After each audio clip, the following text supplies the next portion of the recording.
আওয়ামী লীগ এখন মিছিল করে গেলে সাধারণ মানুষ দাঁড়িয়ে হাততালি দেয়। এই ৮ মাসে এটাই আওয়ামী লীগের অর্জন। আরও কিছুদিন সময় নিন, আরও অনেক কিছুই দেখতে পাবেন ইনশাল্লাহ।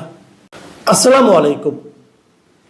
প্রিয় দর্শক, আপনারা জানেন যে এই মুহূর্তে দেশে আওয়ামী লীগের সব ধরনের রাজনৈতিক কর্মকাণ্ড বন্ধ আছে। বন্ধ আছে এই কারণে সরকারি নির্দেশে এটাকে বন্ধ করা হয়েছে। সরকার বলেছে যে দল হিসাবে গণহত্যার জন্য আওয়ামী লীগের দায় কতটুকু সেটা একটা বিচার করা হবে ট্রাইব্যুনালে, এবং সেই বিচার যতদিন শেষ না হবে ততদিন পর্যন্ত আওয়ামী লীগ কোনো ধরনের পলিটিক্যাল অ্যাক্টিভিটিস করতে পারবে না। এখন সেই বিচার যদি আগামী নির্বাচনের আগে শেষ না হয় তাহলে আওয়ামী লীগ নির্বাচনে অংশ নিতে পারবে না দলীয়ভাবে। মানে নৌকা মার্কার কোনো প্রতীক আপনারা নির্বাচনে দেখতে পাবেন না। এবং এদিকে নির্বাচন কমিশনও কিন্তু আওয়ামী লীগের যে নিবন্ধন সেটাকে স্থগিত করে রেখেছে।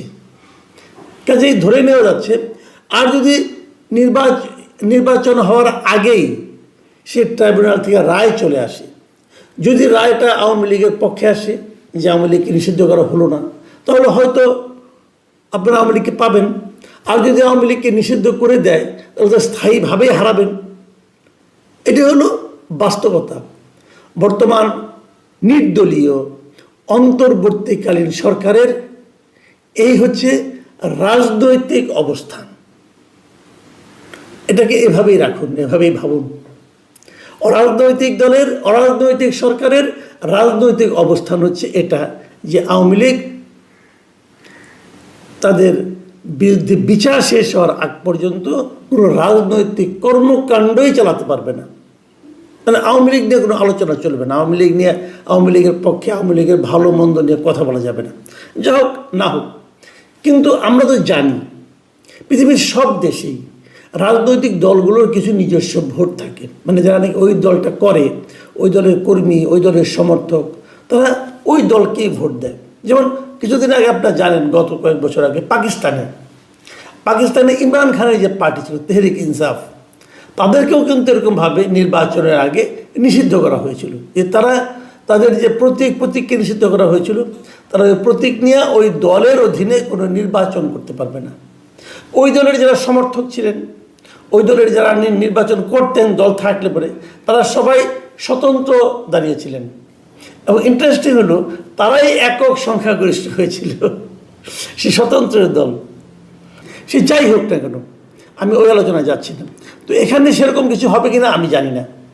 যদি না হয়, এবং না হওয়ার সম্ভাবনা বেশি আমার বিবেচনা এই কারণে বেশি, যখন আওয়ামী লীগকে নিষিদ্ধ করা হয় তখন আপনারা নিশ্চয়ই জানেন যে আওয়ামী লীগকে গত ৮-৯ মাসে তেমন কোনো রাজনৈতিক কর্মকাণ্ড করেনি। কিন্তু বরঞ্চ বলা যায় আওয়ামী লীগের যে লোকগুলোর নাম কোনোই দুর্নীতির সঙ্গে জড়িত নয়, মনে করেন একটা ইউনিয়ন পর্যায়ের আওয়ামী লীগের একজন নেতা অথবা উপজেলা পর্যায়ের একজন আওয়ামী লীগের নেতা, সে এদিকেও নাই ওদিকেও নাই, সে নির্ঝঞ্ঝাট জীবনযাপন করতো। যদি এরকম কেউ থেকে থাকে, অনেকে হতে বলবেন যে একজনও নাই, ধরা যাক 1-2 জন ছিল, অথবা যারা নাকি কোনো দলের নেতাও ছিল না, হয়তো সমর্থক ছিল, এমন তো আছেই, অথবা কর্মী ছিল, তারাও কিন্তু নানা ধরনের মব ভায়োলেন্সের শিকার হচ্ছেন।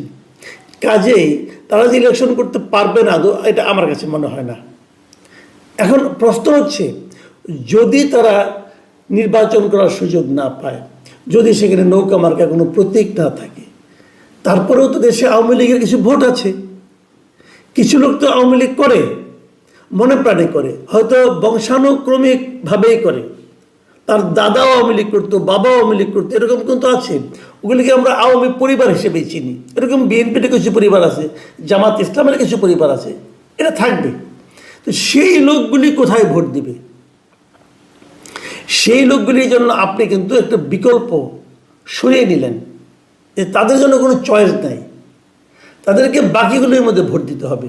তারা কোথায় দেবে ভোটটা? এই প্রশ্নটা আমাকে অনেকেই করেছেন, আমি নিজেও আমাকে করেছি। তো আমি খুব ভালো জবাব পাইনি। আমি কিছু পেয়েছি, বাট আমি বুঝতে পারছিলাম না এই জবাবটাই সঠিক কিনা। তো যে কারণে ঠিক 7 দিন আগে আজকে থেকে আমি একটা জরিপের ব্যবস্থা করেছিলাম আমার এই চ্যানেলে।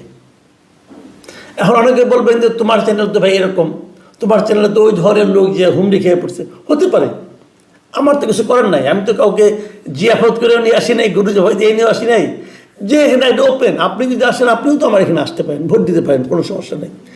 আমার অপশন ছিল এনসিপির দিকে যাবে নাকি বিএনপির বাক্সে যাবে, জামায়াতের বাক্সে যাবে, আরেকটা প্রশ্ন ছিল যে আওয়ামী লীগের ভোটাররা ভোট কেন্দ্রেই যাবে না। এই তিনটা এই চারটা অপশনের মধ্যে এখানে আমাদের যারা নাকি এই আপনার এই ধরনের জরিপে আসলে চারটা অপশনই দেওয়া যায়, আর কি বেশি অপশন দেওয়ার কোনো সুযোগ থাকে না। এই জন্য আমি হয়তো আরও কটা অপশন দিতাম। যা হোক, এই চার অপশনের মধ্যে আমি কী পেয়েছি সেটা আমি বলি আপনাদেরকে। আমার কাছে এখানে সবচেয়ে ইন্টারেস্টিং লেগেছে সেটা আমি বলি। আওয়ামী লীগের লোকেরা ভোট কেন্দ্রে যাবে না, এটা আমিও ভেবেছিলাম যে তারা যাবে না। কেন যাবে? এবং যদি আওয়ামী লীগের 70% লোক যদি ভোট কেন্দ্রে না যায়, আমাদের এই নির্বাচনী ব্যবস্থা সংস্কারের যে এটা আছে, যে সুপারিশ বলা আছে, সেখানে কিন্তু বলা হয়েছে যে যদি কোনো জায়গায় 40% কম ভোট পড়ে তাহলে সেই নির্বাচনটা আবার নির্বাচন করতে হবে। আমার কেন যেন ধারণা যদি আওয়ামী লীগের কেউ না যায় ভোট কেন্দ্রে, তাহলে এই শতাংশ মাঝে মাঝে এরকম কয়েকটা জায়গায় এরকম ঘটনা ঘটতেও পারে।